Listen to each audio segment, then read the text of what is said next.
Hey there, everybody. Dan Buffa at your service. It is a little bit past 12:30. We are on Tuesday. Monday's dead. Tuesday's dying. Wednesday's upon us, and Thursday's ahead. We are going to be talking today about maybe some Cardinals. Let's get into it. The Cardinals are in spring training. But before I do that, I'm going to tell you a little bit about me. And I take this cue directly from my boy Bernie Bickles. Every time he does a podcast, he wants to introduce himself. So I am Dan Buffa. I've been writing on the internet for 15 years. That's just on the internet. Before that, it was email blasts and small movie reviews in a high school newspaper. The hardest time of my life was trying to squeeze a movie review into 100 or 150 words. I was like, what? It's my first paragraph. And then, I got on the internet with a WordPress blog called doseofbuffa.com. It's still there. Then I went to KSDK, where 1,000 pop-ups come up in every article, and it drives people crazy. And then a little bit of St. Louis Game Time for the Blues, and then some other websites, St. Louis Jewish Light, where I made the most money per article, and then Substack blog, the newsletter, as they call it. The new Substack is kind of like the new WordPress. What that was 10 to 15 years ago, now Substack's trying to be. It's going well. I can upload podcasts, I can write articles, but I've had a chance to interview the likes of George Clooney and Samuel L. Jackson and John Cleese and Robin Wright, who is a lovely lady to interview. Like, if you get actors, you never know how they're going to be. If they're a lovely human or if they're just kind of like. But she was pretty nice. All of them are usually pretty nice. But let's just say, that I wish I could do that again, but I also know that it doesn't come with a lot of money.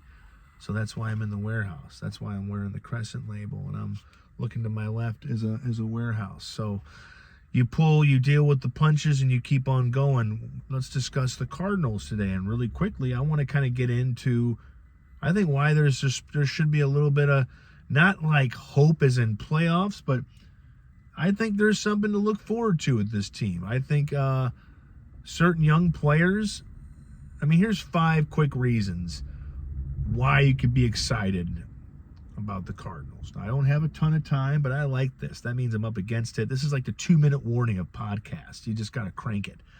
So number 5, I think pretty easily the first guy that comes to my mind is Mason Wynn. The Cardinals have a great shortstop of the future. He had a great first year. He had an injury-plagued second year. Hopefully they manage him better in year number 3.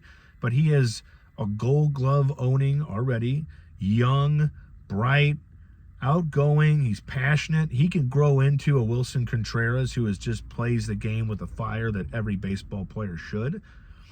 He's got some pop in his bat, and I think he's only going to get better. So he's a reason to watch the Cardinals this year. Number 4 is, and this is not really any order of ranking, like 4 is better than 5, 3 is better than 4.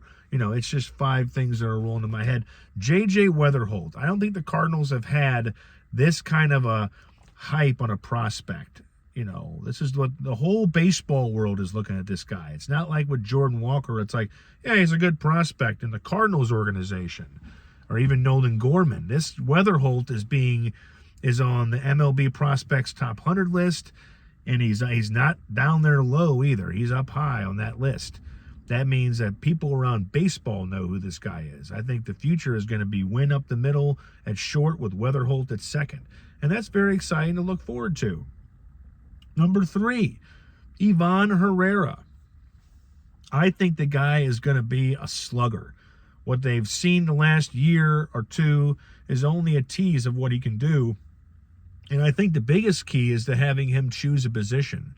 They're going to try to get him to play catcher when I think they should just say, hey, because when you start messing with the guy's defensive position, it is going to break into his hitting approach. Because he's got to, get instruction from a position that he's kind of good at, but he kind of struggles at. He can't throw guys out behind home plate as a catcher. And so if you have a DH spot and you unloaded some players like Contreras and Arenado, let him play a little first. If he can play in the outfield, he's obviously got an arm. Maybe he can throw guys out at second from the outfield and not behind home plate. but he's also got a lot of pop in that bat. So I think he's going to be a surefire 25 home run guy if he can stay healthy. So he's a real big reason to be excited. That's a slugger. That's a young, again, possibly fiery young player that the Cardinals can build on. Number 2.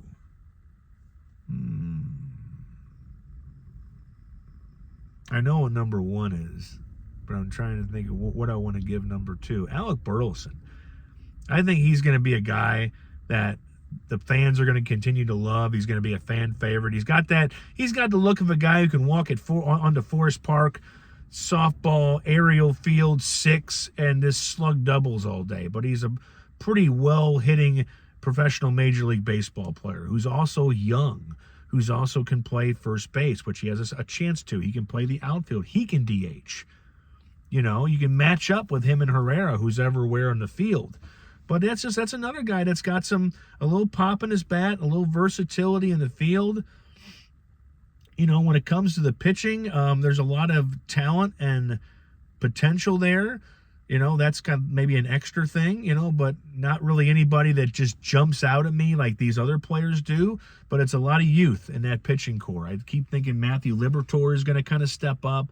Maybe Michael McGreevy, maybe Kyle Leahy goes from the bullpen to the rotation and does well. If not, he can slide right back into the bullpen where he was really good last year. Number 1, there is a plan, ladies and gentlemen. Don't let that kind of get away from you. This is kind of like a Chaim Bloom shout out because, yes, a lot of what he's done is not going to be able to be realized on the field, but I will continue to preach. And I'm not like a guy who's been a big, oh man, I love this guy ever since he was with Tampa and Boston. No, I just like what he's doing here. He seems to have a lot of respect for the organization. He seems to get along with Ali Marmol. He doesn't have an ego the size of 3 GMs. That's a nice change of pace. And he has also reformatted the Cardinals' instructional and coaching system throughout all the levels of the baseball club.